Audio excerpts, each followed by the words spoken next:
Headlines प्रायोजक राम बंधू पापड आटा आणि पापड मसाला।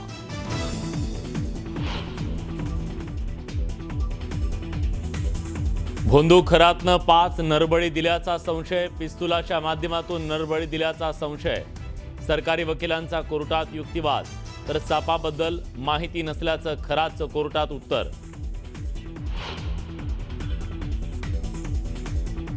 आपण दैवी अवतार असल्याचं सांगत अशोक खरातनं महिलांचं केलं शोषण।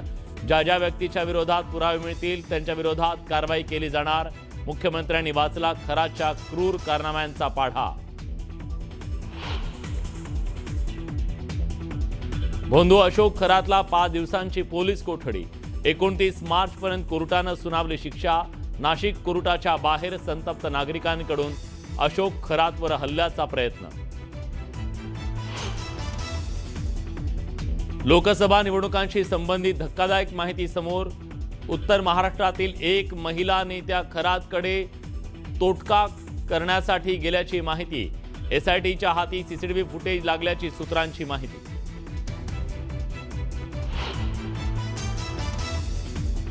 बच्चू कडूंचाही भोंदू खरात सोबतचा व्हिडिओ व्हायरल। जेव्हा भाजपमध्ये मंत्री असाल तेव्हा इथं या म्हणत खरातनं दिला होता आशीर्वाद।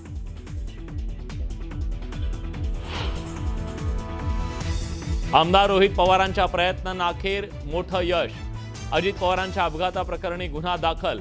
कर्नाटकातील बंगळुरूत गुन्हा दाखल।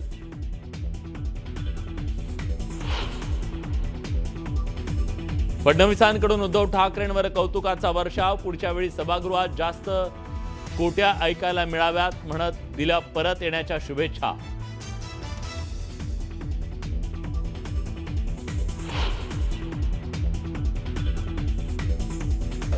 उद्धव ठाकरे साहेब हे आज विधान परिषदेचा निरोप घेत आहेत। त्यांना निरोगी दीर्घायुष्य लाभो। एकनाथ शिंदेंकडून उद्धव ठाकरेंचा साहेब म्हणून उल्लेख, तर निरोगी आणि दीर्घायुष्य लाभो अशा दिल्या शुभेच्छा।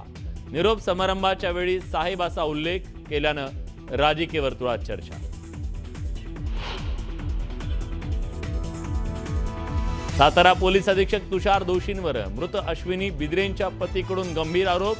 तुषार दोशींनी आरोपींना मदत केल्यामुळे आरोपी सुटल्याचा आरोप। अजून तुषार दोशींवर कारवाई न झाल्याची खंत व्यक्त।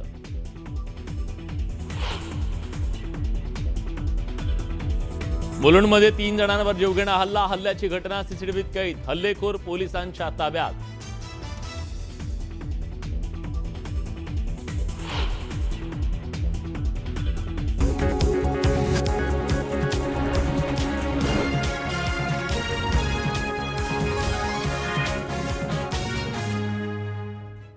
न्यूज 18 मराठीच्या कॉटन किंग स्टुडिओ मध्ये आपलं स्वागत। मंडळी नमस्कार, मी विलास बडे। तुम्ही पाहताय आपला महाराष्ट्र।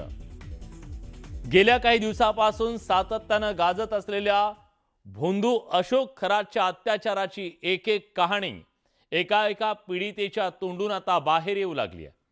तपासातून आणखी किती आणि काय काय बाहेर येईल देव जाणे, पण आज देवेंद्र फडणवीसांनी त्याच्या पापाचा जो भरलेला घडा आहे तो उलगडून दाखवला। त्याचा पाडा वाचला। देवाचा अवतार म्हणून त्यानं भीती दाखवून, आमिष दाखवून चिंचोके लाखाला विकले। काहीशे रुपयांचा साधा मध एल्विश मध म्हणून 9 लाख रुपये किलोने विकला आणि लोकांना गंडा घातला। एवढंच काय, त्यानं माणसं मारल्याचंही समोर येत आहे। 9 लाख रुपये किलो एल्विश मध, 40,000ला एक चिंचोका। भोंदू खरातच्या कमाईचा फंडा।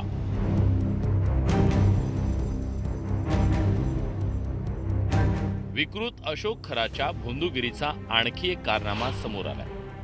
तो आपल्याकडे आलेल्या लोकांना विविध उपाय सांगायचा। त्यात मध आणि चिंचोक्याचा समावेश होता। भोंदू खरातनं एल्विश हनीच्या माध्यमातून भक्तांची लूट केल्याचं समोर आलं। तुर्कस्तानमधील एल्विश मध असल्याचा दावा करत खरात आपल्या भक्तांना मध विकायचा। हा मध शक्तिवर्धक असल्याचा दावा खरातकडून केला जात होता। 1 किलो मधाची किंमत थोडी थोडकी नाही, तब्बल 9 लाख रुपये होता. हा मध तुर्कीच्या खोल गुहेत मिळतो असा दावा तो भक्तांना करत विक्री करायचा. तंत्रविद्या करण्यासाठी कॅप्टन खरातकडून येणाऱ्या भक्तांसाठी वेगवेगळ्या प्रकारच्या साहित्यांची विक्री केली जात होती. यामध्ये साप असेल, चिंचोके असेल आणि इतर मधासारखं साहित्य जर विकत घ्यायचं असेल तर त्याचा किलोचा दर तब्बल 9 लाख रुपये इतका होता आणि या सगळ्याची खरेदी भाविक देखील करत होते. आता तुर्कस्तानातील एल्विश मध काय ते जाणून घेऊया.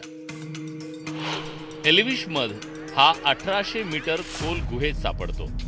वर्षातून केवळ एकदाच हा मध काढला जातो. एल्विश मधाचा पुरवठा अत्यंत मर्यादित असतो. मागणी जास्त असल्यानं तो महागड्या दरानं विकला जातो. एल्विश मध औषधी गुणधर्मांसाठी जगभरात प्रसिद्ध आहे.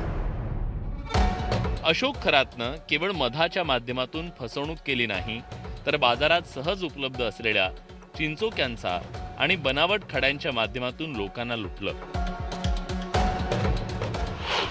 बाजारात 100 रुपये किलो दरानं मिळणारे जंगली चिंचोके पॉलिश करून कधी पूजेसाठी वापरले तर कधी तो अंगठीत खडा किंवा महागड्या लॉकेटमध्ये बसवून विकायचा. खरात एका चिंचोक्याचे 10,000 पासून ते 1 लाख रुपये उकळायचा.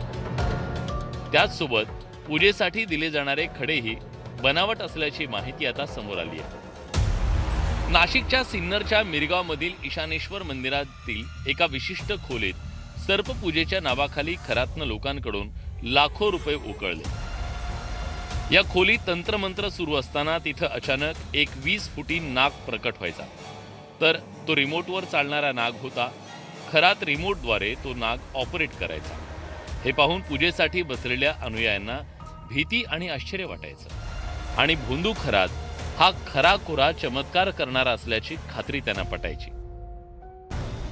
चिंचोके, खडे, बनावट साप आणि महागडा मध अशा विविध माध्यमातून अशोक खरातनं लोकांची फसवणूक केली. याच फसवणुकीच्या माध्यमातून खरातनं आपलं आर्थिक साम्राज्य उभं केल्याचं समोर आलं.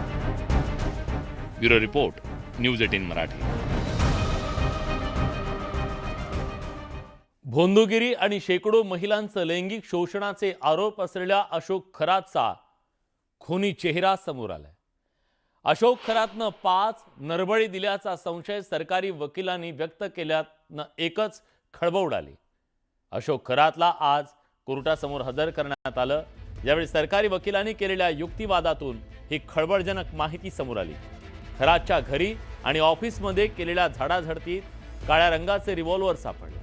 त्याच्यासोबत 31 काडतुसं सापडली. त्यातली 5 काडतुसं फायर झालेली होती. त्यातून त्यानं अघोरी पूजेसाठी 5 नरबळी दिले असल्याचा संशय सरकारी वकिलांकडून व्यक्त करण्यात आला. त्यासोबत अनुयायांना वाघ, साप, नाग दाखवत होता. हे कुठून आणलं या संदर्भात तपास करायचा असल्याचं सांगण्यात आलं. तर हरणाची काळी आणि पांढरी कस्तुरी तो देत होता. त्यासाठी त्यानं हरणाची शिकार केल्याचा संशय व्यक्त करण्यात आला. दरम्यान 29 मार्चपर्यंत खराची पोलीस कोठडी वाढवण्यात आली.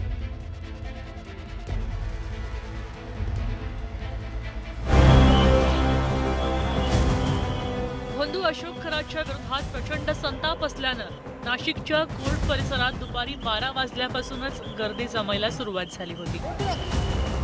वकील आणि सामान्य नागरिक कोर्टात आले होते. सामाजिक कार्यकर्त्या तृप्ती देसाईंनी यावेळी आक्रमक पवित्रा घेतल्याचं पाहायला मिळालं. संधी मिळाली तर खरातच्या कानाखाली मारेन असा इशारा देसाईने दिला होता. महाराष्ट्राच्या महिलांच्या ज्या भावना आहेत की त्याला 2 कानाखाली तरी दिल्या पाहिजेत कुणीतरी जाऊन, म्हणून आम्ही इथं आलेलो होतो. आणि पोलीस जे आहेत ते अजूनही त्याला संरक्षण देत आहेत, त्यालाच VIP ट्रीटमेंटमध्ये नेत आहेत. त्यांना म्हटलं आम्ही काही चुकीचं केलं तर आम्हाला ताब्यात घ्या. दुपारी 3:50 अशोक खरातला नाशिक कोर्टात हजर केलं गेलं. यावेळी कोर्ट परिसरामध्ये मोठा पोलीस बंदोबस्त तैनात केला होता. गर्दी आणि पोलिसांचा मोठा बंदोबस्त यामुळे काही काळ तणावाचंही वातावरण तयार झालं होतं.